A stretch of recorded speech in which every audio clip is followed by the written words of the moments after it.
The Google search algorithm is made up of several hundred signals that we try to put together to serve the best results for each user. Just last year, we launched over 500 changes to our algorithm. So by some count, we change our algorithm almost every day, almost twice over. We really analyze each potential change very deeply to try to make sure that it's the right thing for users. The first step in improving Google search is coming up with an idea. There are almost always a set of motivating searches, and these searches are not performing as well as we would like. Ranking engineers then come up with a hypothesis about what signal, what data could we integrate into our algorithm. We test all these reasonable ideas through rigorous scientific testing. The first is with raters.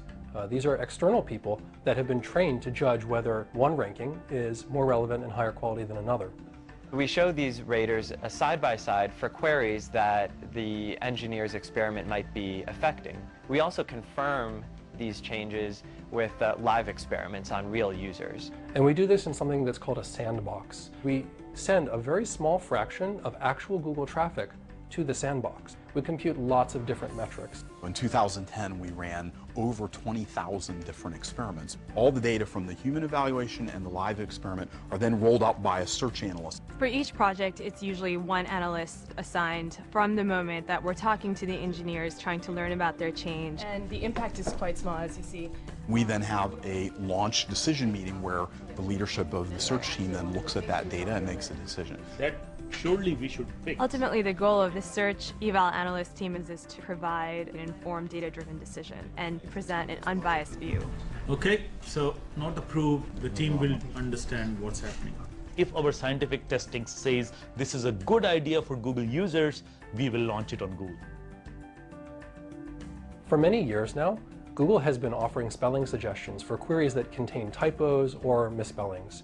So sometimes you'll type a query and you might see, did you mean, and then an alternate query. If you type a misspelling of your medicine and you don't click on the did you mean, you might be getting results that contain that misspelling, and they tend not to be high quality results. So we thought about a different kind of interface that we call full page replacement. And instead of did you mean, you'll see at the top of your page showing results for.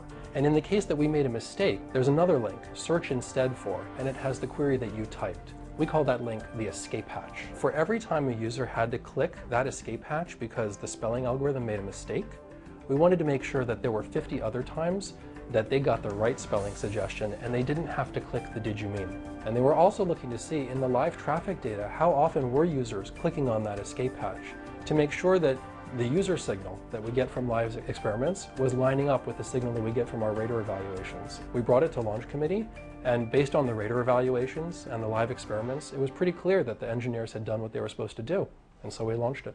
When you align Google's interests with users' interests as we have aligned, good things happen. We've put a huge investment into understanding what works for users. Is this change going to help users not only in the United States or in English, but all over the world? I think we get excited when we feel like we've hit on an idea that really helps a lot of users. Users keep coming back to Google even though they have a choice of a search engine every time they open a browser.